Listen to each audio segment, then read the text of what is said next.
Robert Churchwell Jr., and I'm honored to be reading for you When Marian Sang by Pam Munoz Ryan, pictures by Brian Selznick.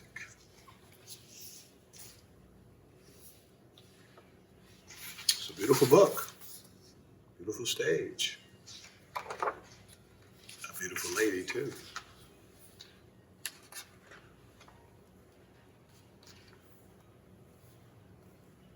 It was a range of notes that caused all the commotion.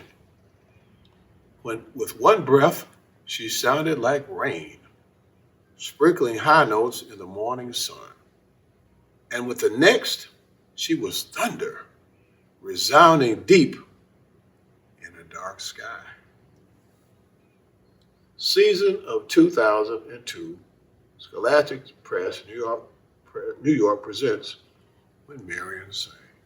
The true recital of Marian Anderson, the voice of a century. Libretto by, again, Pam Munoz Ryan, staging by Brian Selznick. And we begin. No one was surprised that Marian loved to sing. After all, she listened to Father sing in the morning as he dressed.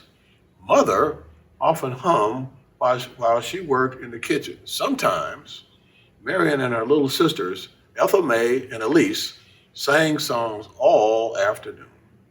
Let us break bread together on our knees. Let us break bread together on our knees. When I fall on my knees with my face to the rising sun, O Lord, have mercy on me. However, her voice was distinct, strong and velvety, and able to climb more than 24 notes. Everyone wanted to hear Marian sing. Alexander Robinson, the choir director at Union Baptist Church in South Philadelphia, wanted to hear Marian sing, even though she was not quite 8 years old, and sometimes sang too loud. She sang too loud. He asked her to perform a duet with her friend Viola Johnson. As Viola sang the high part and Marian sang the low, their harmony blended like a silk braid. Dear to the heart of the shepherd, dear are the sheep of his fold. Dear is the love that he gives me, dearer than silver or gold. Church folks started whispering and followed without and out talking about Marian's remarkable gift. Neighboring churches heard the news and invited Marian to perform.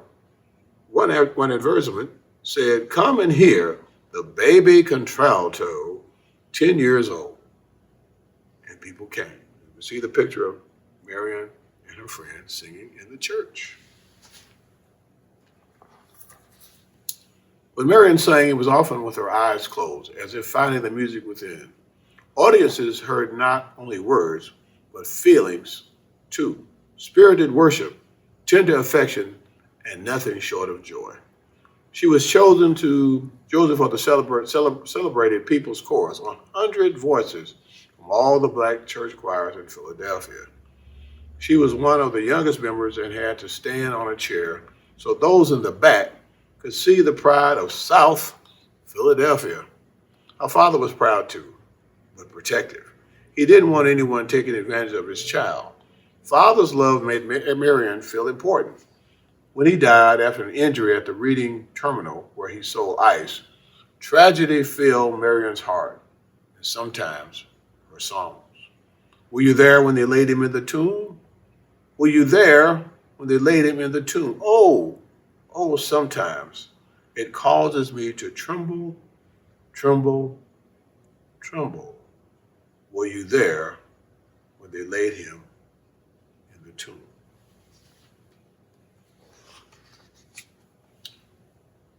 Mother was happy for Marian's success, but reminded her that no matter what she studied, to take a little extra time and do it well. Marian didn't need extra encouragement, even when it came to singing. She practiced her part of each song and often learned all the other parts too.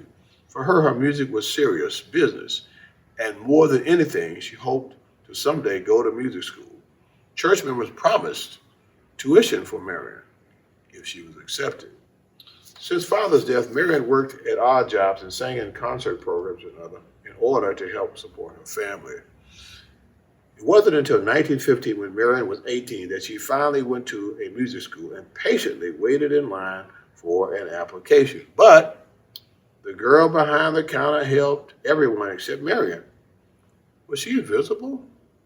Finally, the girl said, "We don't take colored." Her voice sounded like a steel door clanging shut. Marian knew about prejudice. She had seen the trolley drive past her family as they stood at the corner. She knew that her people were always the last to be helped in a store. But she could not understand how anyone who was surrounded by the spirit and beauty of music could be so narrow-minded. She felt sick in her stomach and in her heart. Didn't they know that her skin was different, but her feelings were the same? Couldn't she be a professional singer if she was a Negro? With unwavering faith, Mother told her that there would be another way to accomplish what would have been done at the school. Marian believed her mother. She took voice lessons in her own neighborhood, continued with the choirs, and sometimes performed at Negro churches and colleges. This is beautiful. When Marian saw a Metropolitan Opera performance of the tragic opera Madame Butterfly, thoughts of a formal music education again came to mind. How wonderful it would be to sing on a grand stage, act out a dramatic role, and wear beautiful costumes as we see in this picture. The passion in music inspired her, and she was determined to study, but opera was simply the sun and the moon, a dream that seemed too far away to reach. He's got the wind and the rain in his hands. He's got the sun and the moon right in his hands. He's got the wind and the rain in his hands. He's got the whole world in his hands. I gotta say amen to that. As a young woman in her 20s, Marian was invited to many states to sing. Sometimes she traveled with her accompaniment by train, where they were seated in dirty and crowded Jim Crow car reserved for Negroes. When she arrived at her destination, she often sang the same program twice to separate audiences, one white, one black, or to segregated groups, whites in the best seats and blacks in the balcony. Many times she was welcomed enthusiastically by her audience, and then could not get a hotel room because she was a Negro. That was bad. No matter what humiliation she endured, Marian sang her heart with dignity. Her voice left audiences weeping or in hushed awe as they strained to hold on to the memory of every opulent note. When Israel was in Egypt's land, let my people go. Oppressed so hard they could not stand, let my people go. Go down, Moses, way down in Egypt land. Tell old Pharaoh, let my people go.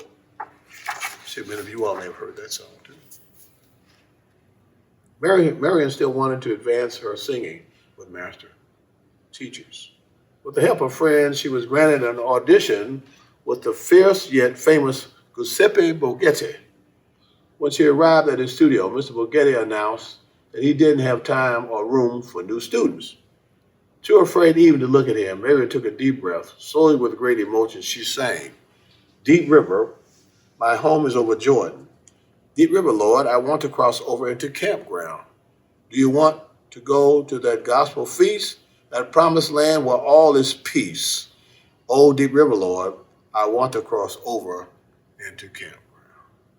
Marian finally lifted her eyes. "I will make room for you right away," Mr. Borghetti said firmly, "and I will need only 2 years with you. After that, you'll be able to go anywhere and sing for anybody."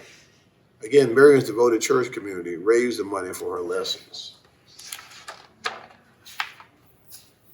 Marian worked hard with Mr. Borghetti, and sometimes for practice, she sang scenes from Italian operas with him. Her recitals now included German songs, but other languages troubled her. She didn't want simply to sing beautiful words like Dunkel, wie Dunkel in Voile, unfeld. She wanted to know that the words meant dark, how dark in the woods and the fields. Other Negro singers had gone overseas to develop their voices and learn foreign languages. Why not her? After all, Europe was different. There she would be able to sing to mixed audiences and travel without the restrictions put on our people in America. So even during that time, it was much discrimination. Marian needed to grow, and Mother agreed, a bundle of trepidation and excitement.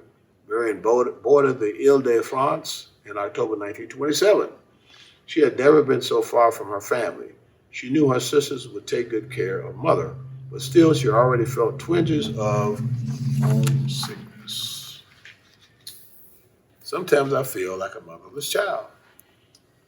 Sometimes I feel like a motherless child. Sometimes I feel like a motherless child a long ways from home.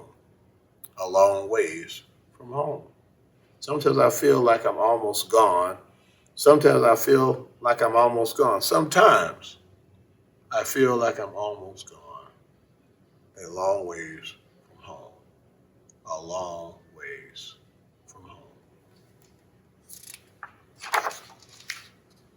Marian studied and was extremely invited, and it was eventually invited to perform in concert halls in Norway, Sweden, Finland, and Denmark. The enthusiasm for her singing was so overwhelming that one newspaper in Sweden called it Marian fever. Audiences applauded in London, cheered in Paris, and pounded on the stage for encores in Russia. In Austria, the world-famous conductor Arturo Toscanini announced that what he had heard was privileged to hear only once in 100 years. That was quite a compliment. Marian felt as if she had finally achieved some success. She even asked Mother if there was anything she wanted that would make her happy, because now Marian could afford to buy it for her. Mother said that all she wanted was for God to hold Marian in the highest of his hands. It seemed like she was already there. Mr. Bogetta had been right. She could go anywhere and sing for anyone.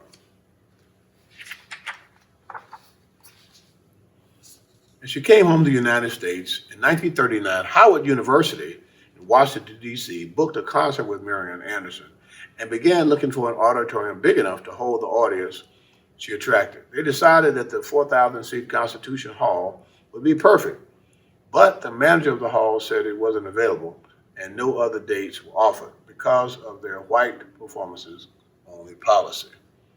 Marian's agency, Saul Hirock, wrote to the hall manager pointing out that Marian Anderson was one of the greatest living singers of our time, but it did no good. Enraged fans wrote letters to the newspapers in protest. Eleanor Roosevelt, the First Lady of the United States, resigned from the organization that sponsored Constitution Hall.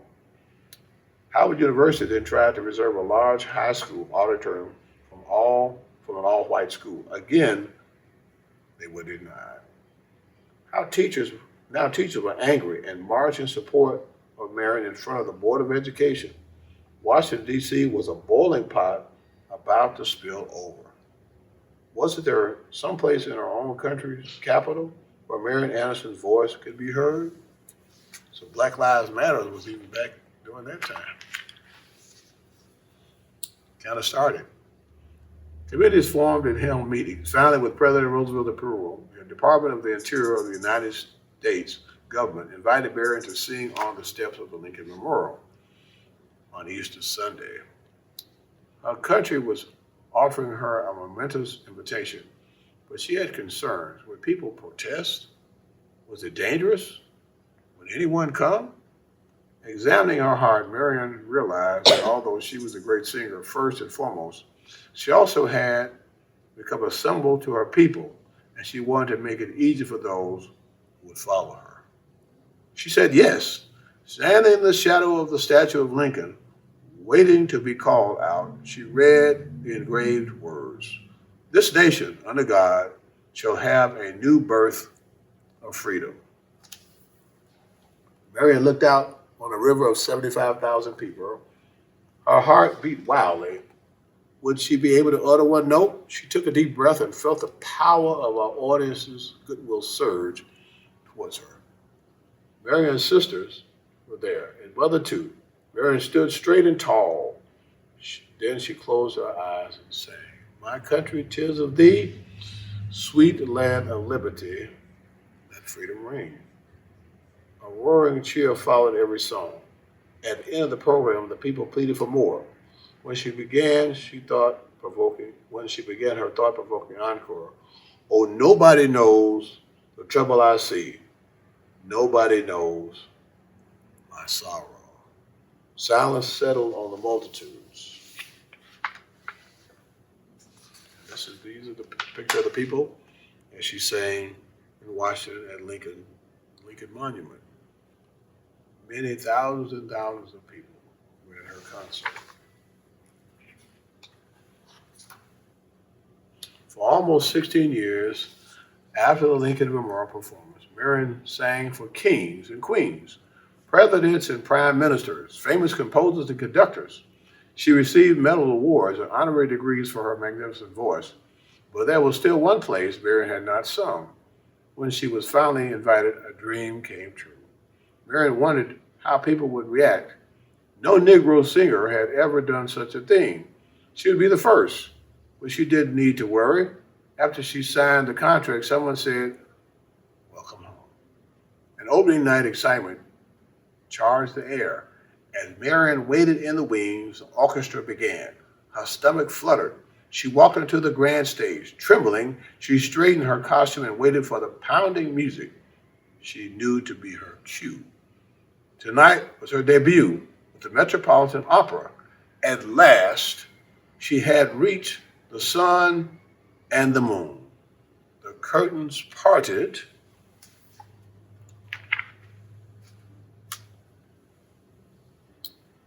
and Marian sang.